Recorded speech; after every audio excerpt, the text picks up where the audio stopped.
Que ma prière monte comme l'encens en ta présence, Seigneur. L'élévation de mes mains est comme le sacrifice du soir. C'est le graduel d'Irrigatour du 32e dimanche ordinaire ou du 19e dimanche après la Pentecôte que nous allons commenter et que nous venons d'entendre. Ce graduel tout simple est une merveille et il illustre de façon très profonde la qualité d'expression du chant grégorien. C'est une de ces pièces qu'on a toujours de la joie à réentendre et à chanter quand elle revient sur le cycle liturgique, un chant qui émeut et qui touche à chaque fois. Le texte lui-même a été très bien choisi par le compositeur. Il est emprunté au beau psaume 140 ou 141 selon l'hébreu, qui est une prière individuelle d'un homme en but aux attaques de ses ennemis. Ceux-ci vont jusqu'à menacer sa vie, et le psalmiste demande au Seigneur non pas directement d'en être délivré, mais la grâce de n'avoir aucun commerce avec les méchants. Par contre, en plusieurs versets, il maudit littéralement ses adversaires. La loi d'amour du prochain ne s'est pas encore déployée en plénitude et le Seigneur n'est pas encore venu demander à ses disciples l'amour héroïque, celui qui consiste à aimer même ses ennemis. Ce psaume est donc un peu chargé de malédictions, mais il commence toutefois par la mention très pure de la prière, justement, qui s'élève vers Dieu à la manière de l'encens. L'encens a toujours été employé dans le culte des différentes civilisations. Il évoque à la fois par sa fumée et puis aussi par la qualité de son parfum, la relation spirituelle et délicieuse même qui unit la créature à son Dieu, spécialement dans la prière. Dans le culte juif, déjà, l'encens symbolisait la prière des justes qui montent en volute jusqu'au trône du Très-Haut. Et le livre de l'Apocalypse, au chapitre 8, reprenant cette image, atteste de l'utilisation très précoce de cet élément matériel dans le culte chrétien. Je vous lis ce passage. Un ange vint alors se placer près de l'autel, muni d'un encensoir en or. On lui donna beaucoup de parfums pour qu'il les offrît, avec les prières de tous les saints, sur l'autel d'or placé devant le trône. Et de la main de l'ange, la fumée des parfums s'éleva devant Dieu, avec les prières des saints. Il y a eu quand même des réticences compréhensibles de la part de l'Église, parce que l'encens chez les peuples païens servait au culte des idoles. Donc l'Église a eu un peu de mal à admettre cet élément, mais finalement elle a reçu à plein cet usage, et nous avons désormais l'habitude d'utiliser largement l'encens à la messe à plusieurs reprises, pendant la procession d'entrée, au moment de l'évangile, pour l'offertoire, et puis à la consécration. Mais l'encens est utilisé aussi au vêpres, pendant le chant du Magnificat. Il sert tantôt à célébrer directement le Seigneur, tantôt à honorer le sacerdoce ou même le baptême des fidèles. Quand on encense la foule, eh bien c'est par honneur pour le baptême des fidèles. Et c'est pas dans ce dernier cas de l'adoration, de l'idolâtrie, c'est la reconnaissance, tout simplement, de la vie divine qui circule dans les membres du Christ et qui leur confère cette noble dignité. Même lorsqu'on encense le peuple de Dieu, eh bien c'est Dieu, bien sûr, qu'on honore en lui. Retenons donc que l'encens est à la fois symbole de dignité et même de divinité, et puis symbole de la prière qui monte vers le trône de Dieu. Il fait partie de ces éléments non indispensables du culte chrétien, mais qui peuvent puissamment nous aider, et aujourd'hui tout spécialement, à retrouver le sens du sacré dans nos liturgies. La fumée de l'encens qui monte légèrement dans le sanctuaire, son parfum qui se répand dans tout l'édifice, élève, attire notre âme vers des régions plus mystérieuses, vers le monde de Dieu, invisible et pourtant très réel, le monde de la grâce et de la sainteté dont nous avons à toutes les époques, mais aujourd'hui tout spécialement, un besoin criant. Dans notre graduel, l'encens qui est mentionné est lié à l'élévation des mains et au sacrifice du soir. Vous savez peut-être qu'on a retrouvé dans les catacombes de Rome notamment, mais en d'autres endroits aussi, des images très anciennes qui représentent une femme en prière, les mains levées vers le ciel. C'est une image de l'Église, l'orante par excellence, qui était symbolisée dans sa fonction de médiatrice entre Dieu et les hommes, et plus spécialement, bien sûr, dans sa liturgie. On se souvient de Moïse, qui priait ainsi sur la montagne, tandis que le peuple de Dieu combattait dans la plaine sous la conduite de Josué. C'est le chapitre 17e du livre de l'Exode. Moïse dit alors à Josué, « Choisis-toi des hommes, et demain sors combattre Amalek. Moi je me tiendrai au sommet de la colline, le bâton de Dieu à la main. » Josué fit ce que lui avait dit Moïse, il sortit pour combattre Amalek, et Moïse, Aaron et Hur montèrent au sommet de la colline. Lorsque Moïse tenait ses mains levées, Israël l'emportait, et quand il les laissait retomber, Amalek l'emportait. Comme les mains de Moïse s'alourdissaient, ils prirent une pierre et la mirent sous lui, il s'assit dessus tandis qu'Aaron et Hur lui soutenaient les mains l'un d'un côté, l'autre de l'autre. Ainsi ses mains restèrent-elles fermes jusqu'au coucher du soleil. Josué défie Amalek et son peuple au fil de l'épée. Eh bien, tout cela est une image de ce que représente la prière de l'Église dans la liturgie.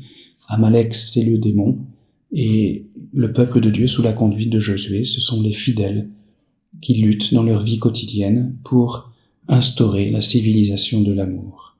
Quant au sacrifice du soir, c'est très beau cette mention, c'est le moment où la nuit commence à tomber, le moment où la prière se fait plus intime, le moment de l'amour confiant et du bonheur de l'union plénière.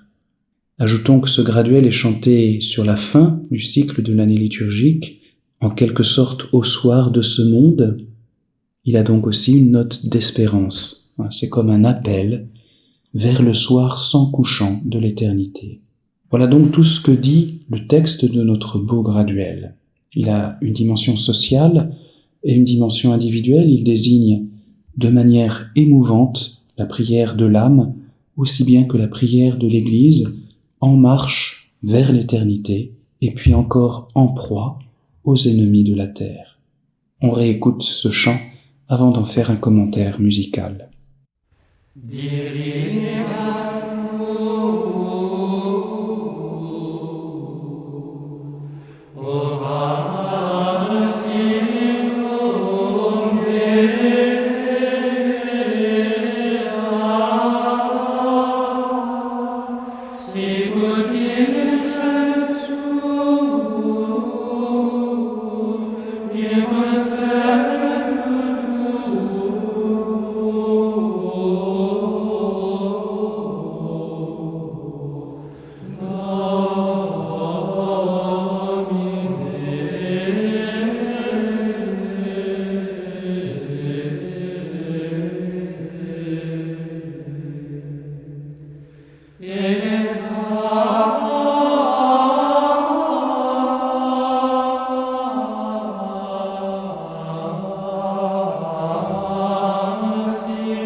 L'inspiration musicale de ce graduel est incontestable.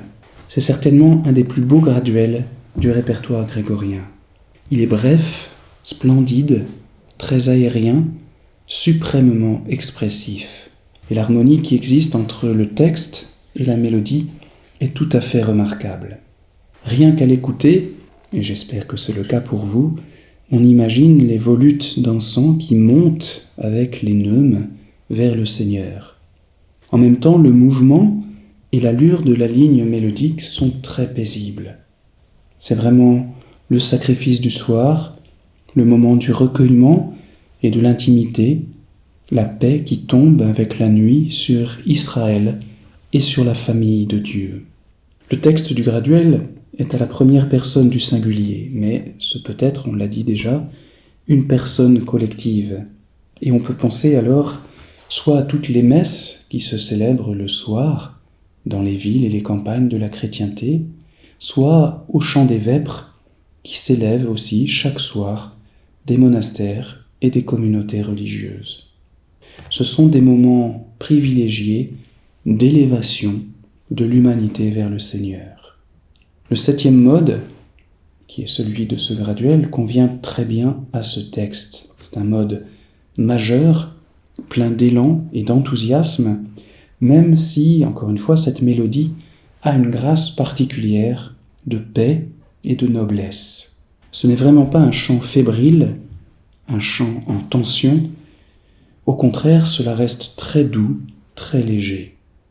Et cette atmosphère de grâce aimable et d'adoration se remarque déjà dès l'intonation qui réalise une belle courbe mélodique, très ronde et très calme.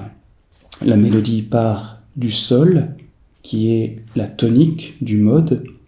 Elle atteint immédiatement le ré par un écart de quarte. Le ré, c'est la dominante de ce 7e mode, et puis elle redescend doucement vers le sol du début, sur lequel elle se pose bien fermement avant de remonter sur l'extraordinaire développement mélodique de Oratio Mea. On sent à ce moment-là la prière de l'âme comme emportée vers le haut dans une sorte d'extase. C'est plein de vie, de force et en même temps de grâce, de souplesse et d'aisance. La mélodie sur Oratio atteint d'abord le mi, puis le fa sur Mea, et la finale de Mea est très épanouie dans les sommets. Et on doit faire sentir un beau crescendo, sans effort, discret quand même, après avoir déposé doucement la finale du mot Mea. On renfle sur la finale mélodique de ce mot. Ce mot se termine sur une cadence à l'aigu en demi-ton, ce qui lui donne un caractère suppliant, très expressif. Et la montée ne s'arrête pas là. L'apparition de l'image de l'encens donne tout son sens au premier membre de phrase. Là, le mouvement s'élargit, se met à planer, notamment sur le magnifique accent au lever de incensum, et l'on sent alors très clairement les volutes d'encens monter lentement vers les hauteurs du sanctuaire, vers ce sanctuaire spirituel où réside Dieu lui-même. La mélodie a atteint cette fois le sol, c'est-à-dire l'octave à l'aigu de la tonique du 7e mode. On a donc parcouru jusque-là toutes les notes de l'octave, comme sans l'apercevoir, de façon très douce, très régulière, dans le beau balancement des mélopées grégoriennes. Puis, la mélodie va redescendre très doucement sur la finale incensum, jusqu'au sol grave, ensuite sur in conspectu tuo. On a déjà ce sol grave sur la finale de tuo et on va le retrouver sur le mot dominer. Ce mot qui termine admirablement le corps du graduel. Cette fin de phrase est vraiment très belle.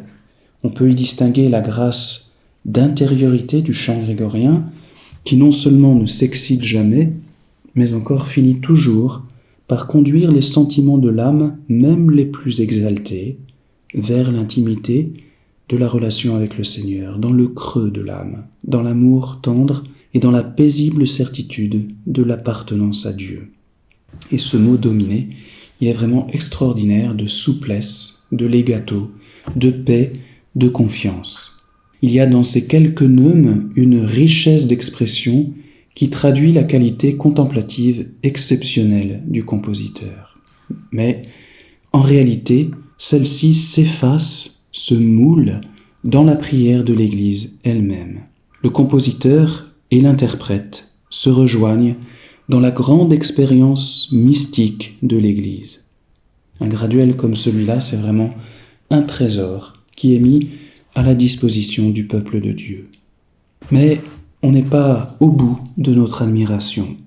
Le verset qui jaillit à la suite de cette belle première phrase est d'une grande inspiration lui aussi. Le mot « elevatio » a quelque chose d'un cri d'extase. Il propulse très vite la mélodie jusqu'au « la » cette fois, sans brusquerie, sans force outrancière, mais avec beaucoup d'élan, de légèreté. L'accent de « elevatio » est très bien soulevé, très chaud, sans pour autant arrêter le tempo qui est léger, qui nous emporte.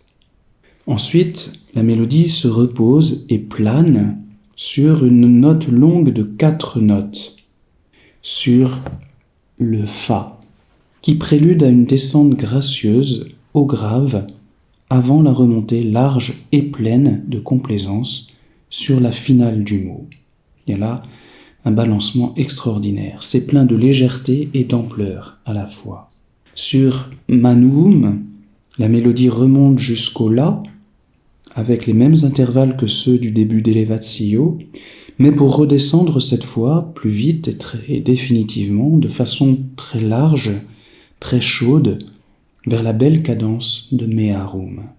Et là encore, on peut admirer le besoin que ressentent les compositeurs grégoriens de finir à l'intérieur, si je puis dire. La logique de ces 3 mots, elevatio manum mearum, l'élévation de mes mains, voudrait qu'on les mène vers le sommet pour exprimer dans la voix le geste correspondant. Mais l'art grégorien n'a rien de systématique, il exprime de façon plus spirituelle que sensible des choses plus profondes, plus nuancées, et on en a là une preuve éclatante, et cela ne nuit vraiment pas à la qualité de l'œuvre d'art, c'est le moins que l'on puisse dire. Ce n'est pas fini, il reste une phrase mélodique qui concerne juste les 2 mots sacrificium vespertinum, le sacrifice du soir. L'idée de sacrifice suggère l'accomplissement d'une action sacrée. Il y a donc de l'énergie dans cette notion et c'est comme cela que l'on peut comprendre la vélocité du traitement mélodique de ce mot. Il faut reprendre du mouvement. 3 fois dans cette pièce, on a, au début d'un passage significatif, un départ avec 2 notes isolées, sur Sicut incensum, sur Elevatio et sur Sacrificium. Cela indique très nettement une relance de mouvement. Ici, la relance est peut-être la plus vive, et le reste du mot Sacrificium doit être donné de façon très légère. Par contre, le mot Vespertinum, attention notamment à ne pas déplacer l'accent, c'est pas Vespertinum, mais c'est Vespertinum. Le mot qui suit, donc, vespertinum, qui conclut la pièce, lui, est très large. Les manuscrits le présentent criblé de signes d'allongement. Et cela exprime peut-être la nuit qui tombe, le moment où tout se recueille dans un silence propice à la prière. C'est la paix qui descend et envahit l'horizon de l'âme pour la fixer dans l'immensité du mystère divin. Voilà cette splendeur, un petit graduel tout simple, très bref, mais majestueux dans sa sobriété, chaud dans sa tendresse, plein d'élan et de vie dans la paix qui l'inonde. C'est une invitation à la prière du soir et à la joie que procure la relation d'amour avec l'infini, dont la vue du ciel étoilé lui-même ne donne qu'un très petit aperçu. La réalité est intérieure, elle est grandiose et toute simple, il n'y a qu'à regarder et aimer.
Sanctificetur